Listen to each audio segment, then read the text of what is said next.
Esta mañana y el próximo día del Señor vamos a estudiar juntos el tema la suficiencia de la Escritura. La suficiencia de la Escritura.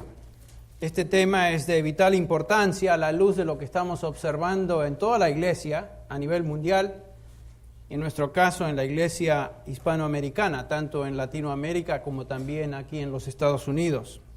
Quiero encarar este tópico desde el punto de vista de lo que la Biblia dice acerca de su propia suficiencia.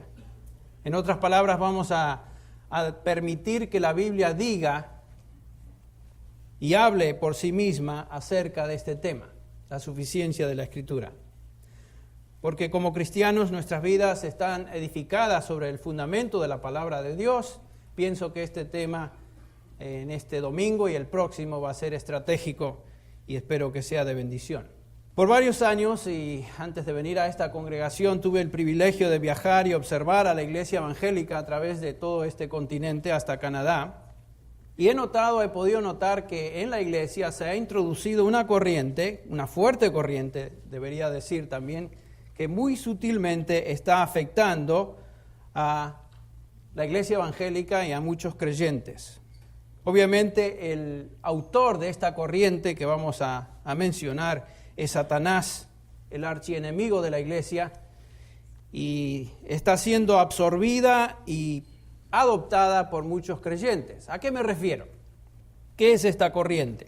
Francamente, o podríamos definirla como, en esencia, un ataque contra la suficiencia de la palabra de Dios. Y esto no es de sorprendernos porque Satanás es el enemigo de Dios. La Biblia lo describe como padre de mentira y obviamente trata de distorsionar y destruir todo aquello que sea la verdad. Y la Biblia nos declara, es la palabra de Dios, es la verdad de Dios. Y por lo tanto su intención es destruirla. Ahora, este ataque de Satanás a veces no es frontal, a veces es un poquito sutil y tenemos que tener mucho cuidado en discernir cuando Satanás ataca, porque a veces ni nos damos cuenta cómo lo está haciendo. En la mayoría de los casos, el ataque entra por la puerta de atrás. Y aún por medio de creyentes que están siendo usados por el enemigo y muchas veces inconscientemente. Particularmente o primordialmente el ataque contra la suficiencia de la Escritura viene de parte de aquellos que piensan que la Escritura o la palabra de Dios o la Biblia no es suficiente para cuestiones de fe y conducta. Una de las declaraciones más importantes de la iglesia evangélica desde la Reforma hasta hoy es lo siguiente, que la Escritura es suficiente para toda cuestión de fe y conducta. El grito de la Reforma, si ustedes recuerdan, era sola fide, sola gratia, sola scriptura, términos latinos que podemos reconocer. Obviamente la Escritura para los reformadores y para la iglesia evangélica era básica y era suficiente para todo tipo de cosa que tenga que ver con fe y conducta del cristiano. Esto es lo que se encuentra bajo ataque hoy, justamente. Y vamos a ver varias ilustraciones de cómo se manifiesta este ataque primero y después vamos a tratar de contestar o confrontar a esos ataques, mejor dicho, con la palabra de Dios.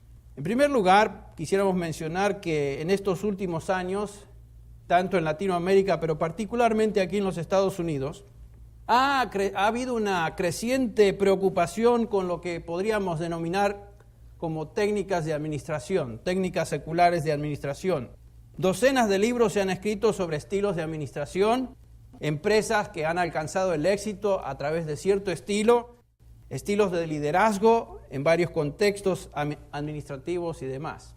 En mi programa de estudios que llevé a cabo por 4 años, tuve que leer un sinnúmero de artículos y libros que justamente describen los diferentes tipos y estilos de administración y de liderazgo en el ambiente secular que algunos dicen deben ser transferidos a la iglesia.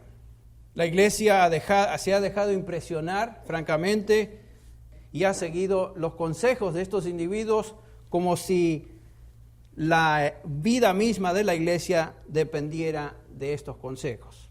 De una manera muy sutil, esto constituye un ataque entonces a la suficiencia de la Escritura. Es como decir lo siguiente, que los principios de la palabra, que la palabra de Dios enseña sobre el crecimiento y el ministerio de la iglesia no son suficientes y hoy necesitamos acudir a técnicas y sistemas de administración seculares y transferirlas a la iglesia para lograr el éxito. Ese es un ataque. Otra situación que también es preocupante es lo siguiente. Hay muchos hoy en día que piensan que la Biblia no es suficiente para alimentar a los creyentes y que debe complementarse con cierto nivel de entretenimiento. Como decía un pastor amigo mío, y creo que lo mencioné en el pasado, muchos piensan que el llamado de Jesús al Evangelio es: el que quiera venir en pos de mí, tome su guitarra y sígame. Obviamente esa no fue la descripción del Señor o la expresión del Señor, pero muchos piensan tal vez que eso es.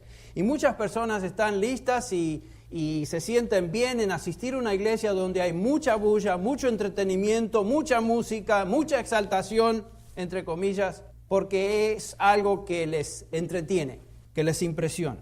Hemos establecido y hemos hasta hecho listas de celebridades cristianas, ¿no es cierto? Y la gente se impresiona porque son artistas, claro. Sucede en México, sucede en Argentina, sucede en Brasil, sucede en toda Latinoamérica y obviamente sucede acá en los Estados Unidos también. Si agregamos a lo que se lleva a cabo en la iglesia el dinero que se invierte en la producción de programas de entretenimiento para la televisión, estamos hablando de millones y millones de dólares que la iglesia gasta del dinero del Señor, entre paréntesis, para el entretenimiento. Esto es otra forma de atacar a la suficiencia de la Escritura, ¿no es cierto? Es como decir, como conceder, o como admitir que la enseñanza, el estudio y la aplicación de la palabra de Dios no es alimento suficiente para el pueblo de Dios. Este es un ataque sutil a la suficiencia de la Escritura. Hay otro ataque o otra fuente que también nos preocupa, que podríamos llamar misticismo o ocultismo. Si observamos y escuchamos con cuidado a aquellos que son evangélicos hoy, notaremos que muchos de ellos están envueltos en prácticas ocultistas. ¿A qué me refiero? ¿Qué es lo que estoy diciendo? Bueno, estas personas entran en el mundo de los espíritus del diablo cuando buscan poder sobrenatural, por ejemplo, experiencias sobrenaturales, éxtasis espirituales, señales y milagros y cosas por el estilo. Hay algunos que afirman hoy, francamente, que el mundo no puede ser alcanzado a menos que sea comprobado el mensaje con milagros y señales prodigiosas. Leí justamente esta semana de un líder cristiano que, si mencionáramos el nombre lo identificaríamos, que en una convención de instituciones evangélicas de educación dijo lo siguiente, y cito: el evangelio simple ya no es adecuado sin señales y milagros. Repito, el evangelio simple ya no es adecuado sin señales y milagros. El evangelio ya no es adecuado, el evangelio simple, la predicación del evangelio ya no es adecuada. Bueno, fue adecuada por casi 2000 años y en la mente de algunos ya no es suficiente.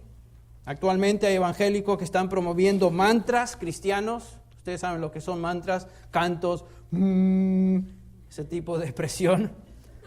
Risas o carcajadas en el espíritu, unciones especiales del espíritu que llevan al practicante a un despliegue de una conducta, yo diría, grosera, ridícula, absurda, y atribuyendo esa conducta al Espíritu Santo. Hay gente que hace eso. ¿Dónde encontramos este tipo de práctica en el Nuevo Testamento? No existe. Otros ofrecen fórmulas para enfrentar a Satanás, para enfrentar a demonios, confesión positiva, técnicas de visualización, por ejemplo, donde la persona de alguna manera visualiza algo y de tal manera piensa que eso se va a convertir en realidad. Entonces visualiza tal vez sanidad, visualiza una nueva casa, un novio nuevo, una novia, un auto, lo que quiera, prosperidad, etcétera, etcétera. El punto es visualizar y de alguna manera por medio de esa visualización y fe esperar que lo imaginado se convierta en realidad. Todas estas prácticas pudieran ponerse bajo una categoría de ciencia religiosa y tienen su origen no en la Biblia, sino en un misticismo oriental, tipo hindú, donde ciertas facultades psíquicas son cultivadas y esto